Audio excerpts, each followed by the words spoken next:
हमारा जो टॉपिक चल रहा है Bihar annum child health nursing, उसमें आज का टॉपिक जो है हमारा टॉपिक नंबर है 8। उच्च जोखिम वाले गर्भधारण की पहचान करें और उन्हें सुरक्षित मातृत्व के लिए तुरंत रेफ़र करें। इसमें जो है कि हम कम्युनिटी में अगर विजिटिंग के टाइम जाते हैं, तो उस टाइम पे हमें क्या चीज़ें ऑब्ज़र्व करनी है और क्या तुरंत हमें एक्शन लेना है, ठीक है। इस क्लास में हम इसी टॉपिक पे बात करेंगे। टॉपिक नंबर है 8। आप बिहार एनएम का जो सिलेबस है उसमें चाइल्ड हेल्थ नर्सिंग का टॉपिक नंबर 8 आप मैच कर सकते हैं, ठीक है। अब आज हम इस वीडियो में यही देखते हैं कि हम क्या ऑब्जर्व करेंगे और क्या एक्शन लेंगे। उच्च जोखिम वाली गर्भावस्था HRP, ठीक है। ये क्या होती है? हाई रिस्क प्रेगनेंसी इसे कहते हैं, HRP। ये क्या होती है? इसमें ऐसे गर्भावस्था जिसमें क्या कहती है, इसमें से जो ऐसी गर्भावस्था जिसमें माँ भ्रूण या दोनों स्वास्थ्य या जीवन शैली को खतरा होने की संभावना होती है। जैसे कि हाई रिस्क प्रेगनेंसी उसे कहते हैं जिसमें क्या होता है कि जो माँ और बेबी है उसको दोनों को बहुत ज़्यादा रिस्क है, ठीक है। जीवन को लेकर मतलब लाइफ को लेकर बहुत ज़्यादा रिस्क है, उसे हाई रिस्क प्रेगनेंसी कहा जाता है। उसमें हाई रिस्क मतलब खतरा होता है कि लाइफ जान जाने का मदर या बेबी के, ठीक है, तो उसे हाई रिस्क प्रेगनेंसी बोलते हैं। अब इसके डेंजर साइन क्या होते हैं जिससे हम कैसे इसे पहचानें कि हाई रिस्क प्रेगनेंसी है, ठीक है। तो क्या है, फर्स्टली माँ की जो उम्र होती है वो 18 से जो मतलब प्रेगनेंसी की जो एज होती है फर्टिलिटी की, तो वो 18 से 35 साल मतलब नॉर्मल मानी जाती है, ठीक है। कि 18 साल से 35 साल के बीच में वो मतलब बच्चे के लिए पीक एज होती है, नॉर्मल एज मानी जाती है, ठीक है। अब इसमें जो हाइट होती है ये 145 से जैसे 4 फीट 9 इंच से कम होना। इसी की हाई रिस्क डेंजरस साइन में है कि इनसे ये एज मानी जाती है। तो 18 साल से कम है मदर की एज जो है, उसे 18 से 35 साल नॉर्मल मानी जाती है। कि अगर उसकी जो प्रेग्नेंट लेडी है उसकी जो एज है वो 18 ईयर है या फिर अबव 35 ईयर है, तो हाई रिस्क प्रेगनेंसी हो गई। नेक्स्ट है उसका जो अगर उसका जो हाइट है वो 145 सेंटीमीटर, ये 4 फीट 9 इंच से कम है, तो मतलब हाइट उसकी कम है और वेट ज़्यादा हो सकता है, तो भी हाई रिस्क प्रेगनेंसी में आएगा। और या फिर पिछला इतिहास जो पोस्ट उसकी हिस्ट्री है, पास्ट हिस्ट्री, उसमें सिजेरियन हुआ हो, तो अगर सिजेरियन सेक्शन हुआ है तो ये भी हाई रिस्क प्रेगनेंसी में आएगा। बार-बार उसे अबॉर्शन या मृत शिशु का जन्म, स्टिल बर्थी हुई हो, जैसे कि जो आगे जो पहले पास्ट हिस्ट्री में उसका जो जन्म हुआ बेबी वो स्टिल बर्थ या मतलब जन्म लेते ही मृत्यु हो गई हो, या ऐसी कोई हिस्ट्री हो, पिछली डिलीवरी में बहुत ज़्यादा PPH हो गया हो उसे, तो ये सारे जो सिम्टम्स हैं, साइन यहाँ पे जो मैंने बताए हैं, ये सारे हाई रिस्क प्रेगनेंसी के साइंस होते हैं। अगर ये सारी चीज़ें हैं तो वो जो प्रेग्नेंट लेडी है वो हाई रिस्क मदर है, ठीक है। अब इसके देखते हैं प्रेजेंट साइंस। गंभीर एनीमिया हो, उसे तुरंत मतलब एनीमिया हो, जो HB है उसका लेस देन 7 हो, ठीक है। और उसका हाइपरटेंशन BP हो उसे, तो क्या प्रीक्लम्सिया में या इक्लम्सिया का उसे रिस्क हो सकता है, तो ये भी हाई रिस्क में आएगा। इसमें क्या है, जैसे 140 से 190 जो BP होता है उससे अधिक होना, या पैरों में सूजन है, ठीक है, तो प्रीक्लम्सिया के सिम्टम्स हो गए, ये भी हाई रिस्क है। और ब्लीडिंग, वेजाना से कंटिन्यूस ब्लीडिंग हो रही हो गर्भावस्था के दौरान, किसी भी समय में खून आना, हाई रिस्क में आएगा, ठीक है। गर्भावस्था में असामान्यता, जुड़वा जैसे ट्विन्स बच्चे हो जाते हैं, जैसे ब्रीच ट्रांसवर्स, उनकी जो प्रेजेंटेशन होती है वो ब्रीच या ट्रांसवर्सेस सही ना होना, ठीक है। अगर उनकी प्रेजेंटेशन सही नहीं है तो वो भी हाई रिस्क प्रेगनेंसी आएगी, ठीक है। बीमारियाँ उसे, अगर जो मदर है उसे डायबिटीज़ या हार्ट डिजीज़ या TB HIV ये सारी बीमारियाँ हैं, तो वो भी एक हाई रिस्क प्रेगनेंसी कहलाएगी, ठीक है। नेक्स्ट आप देखते हैं एनएम द्वारा दी जाने वाली स्क्रीनिंग। एनएम द्वारा फर्स्टली जांच क्या होती हैं? प्रसव पूर्व जांच ANC के दौरान उनको इन बातों का विशेष ध्यान रखना चाहिए। कौन सी बातें हैं? जांच का प्रकार क्या देखना चाहिए, ठीक है। वजन, यदि वजन बहुत कम बढ़ रहा हो या अचानक बहुत ज़्यादा बढ़ गया हो, ये सारी चीज़ें उन्हें ऑब्जर्व करनी है। जो BP है वो प्रीक्लम्सिया की पहचान के लिए हर विजिट में BP नापे। जो मदर की BP है, जब भी मतलब विजिट होती है तो उस टाइम पे BP नापना इसलिए ज़रूरी होता है ताकि प्रीक्लम्सिया का पता लगाया जा सके टाइम से। और पेट की जाँच, फंडल हाइट चेक करना चाहिए ताकि बच्चे के विकास का पता चल सके। खून और पेशाब की जाँच, जैसे एनीमिया, पेशाब में प्रोटीन, एल्बुमिन, ये सारी चीज़ें चेक की जा सकें। तो जिससे कि हाई रिस्क अगर मदर है तो उसका टाइम से ट्रीटमेंट मिल सके। नेक्स्ट देखते हैं रेफरल स्टडीज़।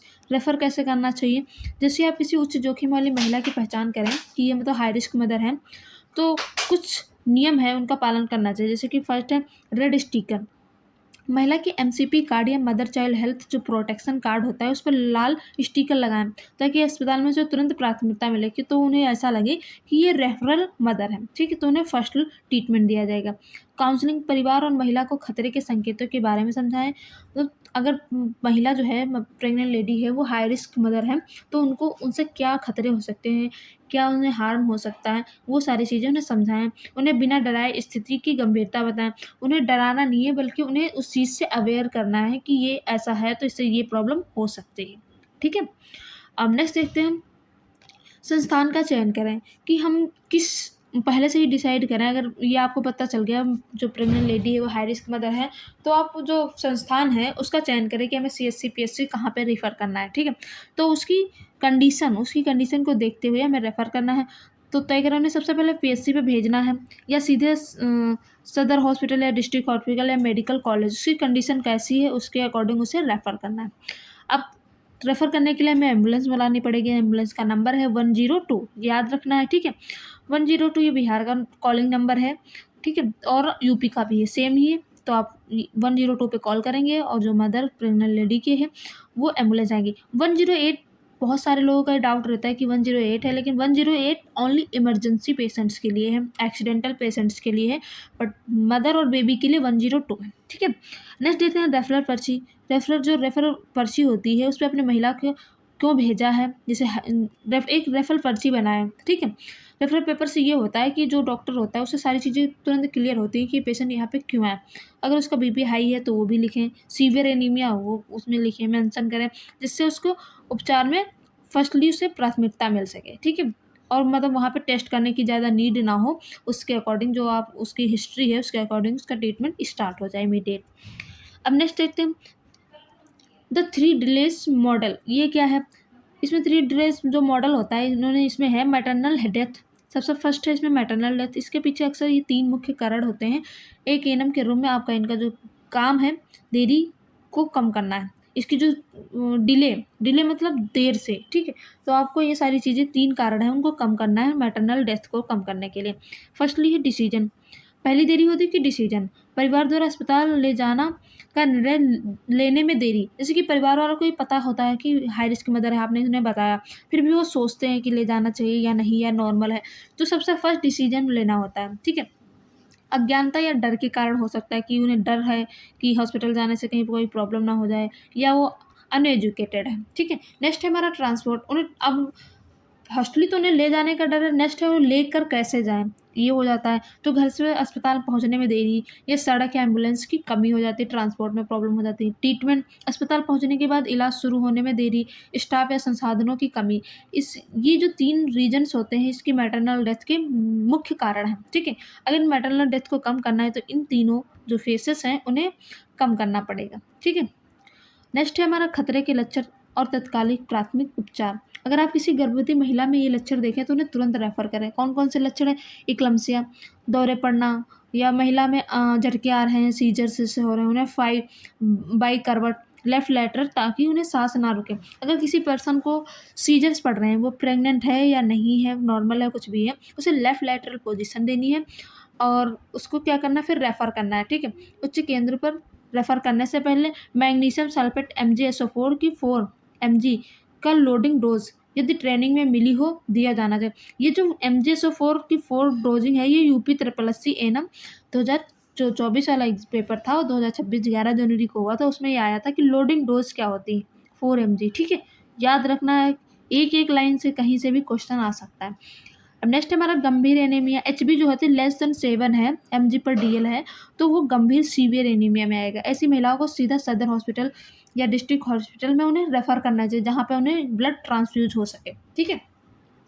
उन्हें केवल आयरन की गोलियों के भरोसे ना छोड़ें। अगर सीवियर एनीमिया है तो उन्हें ऐसा नहीं कि हमें आयरन की गोली से कवर कर लेंगे, नहीं, उन्हें तुरंत रेफ़र करना चाहिए, उन्हें ट्रांसफ्यूज होना चाहिए ब्लड, ठीक है।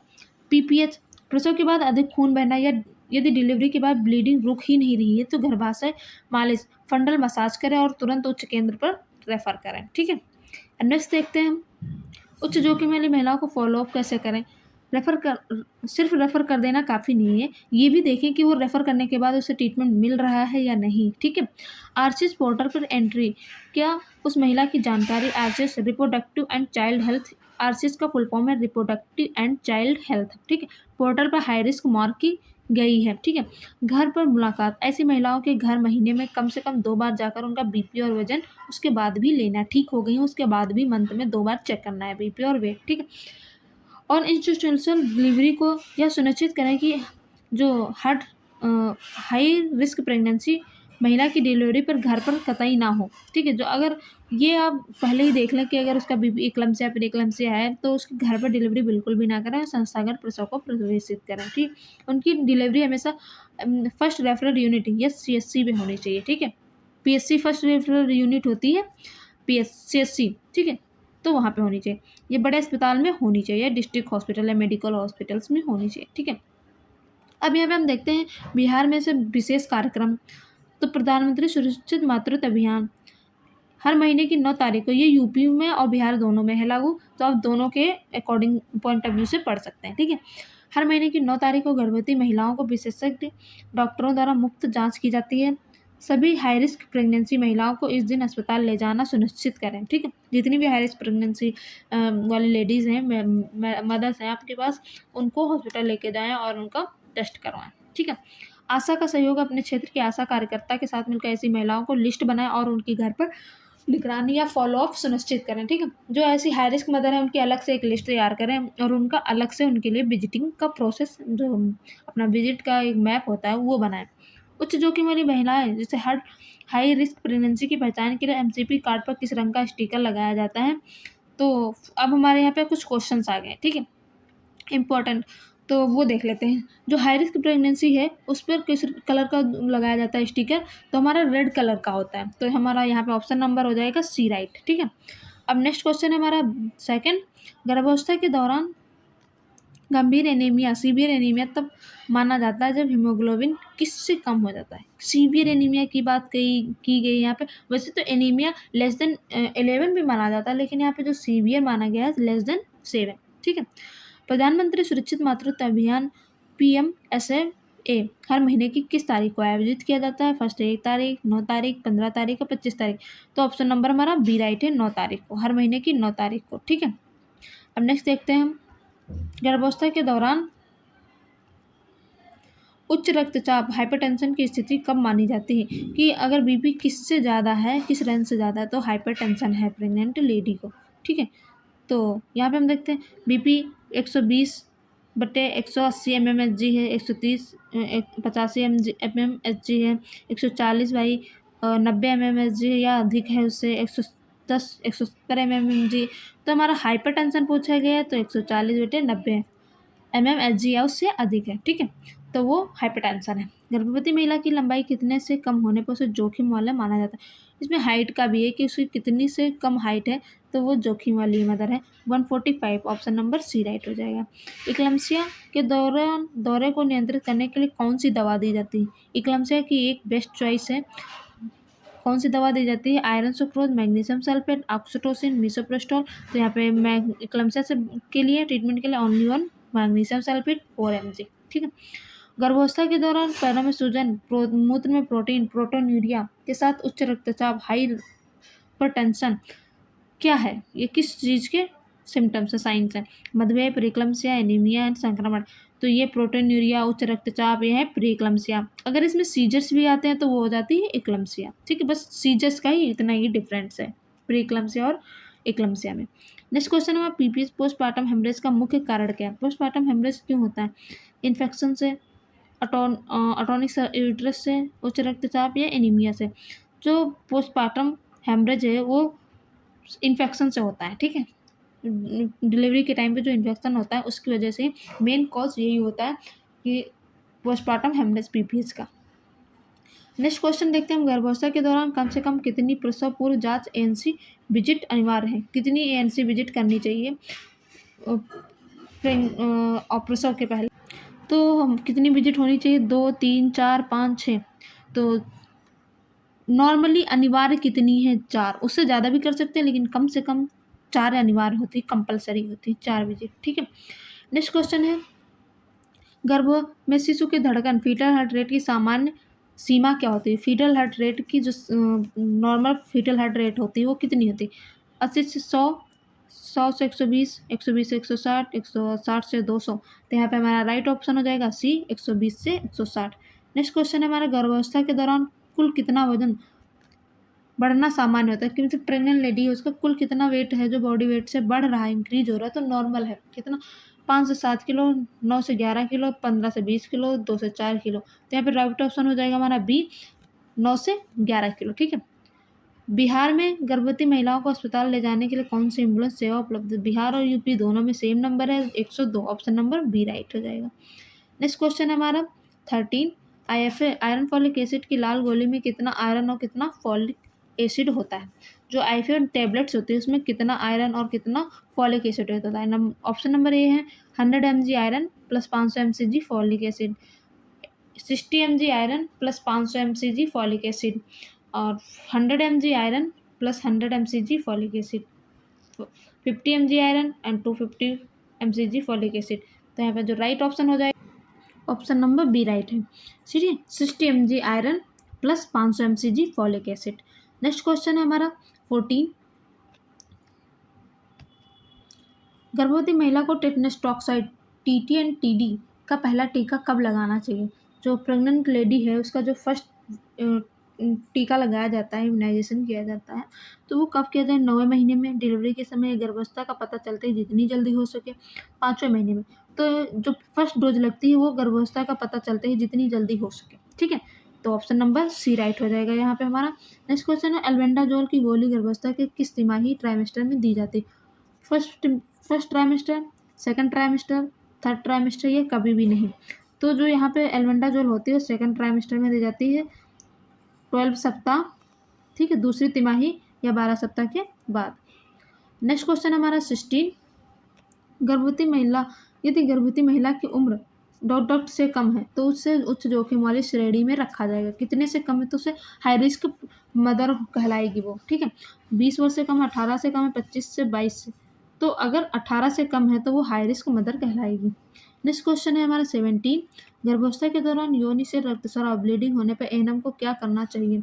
अगर प्रेगनेंसी के टाइम पे ब्लीडिंग हो रही है तो उस टाइम पे वेजाइना से, तो उस टाइम पे एएनएम के तौर पे आप क्या करेंगे?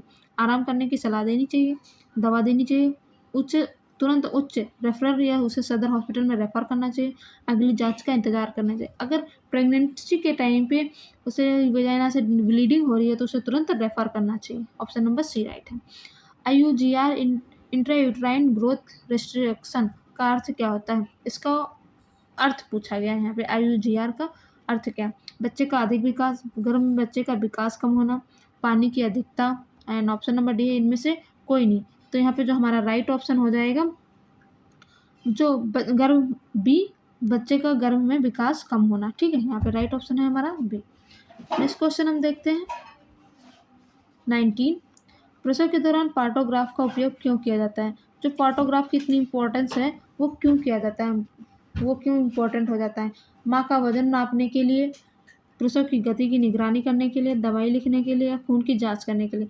यहाँ पे जो पार्टोग्राफ का यूज होता है वो लेबर की निगरानी, लेबर को ट्रैक करने के लिए किया जाता है। ठीक है, तो ऑप्शन नंबर बी राइट है, प्रसव की प्रगति की निगरानी करने के लिए। ठीक है, नेक्स्ट क्वेश्चन है हमारा, लास्ट क्वेश्चन है आज का हमारा, एनीमिया मुक्त भारत के लिए तहत गर्भवती महिला को कितनी IFA गोली देने की सलाह दी जाती है? एनीमिया मुक्त भारत का जो अभियान है उसके तहत जो IFA की गोलियां हैं प्रेग्नेंट लेडी को कितनी देने के लिए सलाह देते हैं? 100 गोली, 150, 180, 360। तो ऑप्शन नंबर सी राइट हो जाएगा, 180 गोलियाँ। ठीक है, और ये हमारी आज की क्लास का लास्ट क्वेश्चन था। आई होप आप लोगों को ये क्लास पसंद आई होगी एंड समझ आई होगी। कोई भी डाउट है तो कमेंट करके आप पूछ सकते हैं। ठीक है, मिलते हैं नेक्स्ट वीडियो में नेक्स्ट टॉपिक के साथ। Thank you.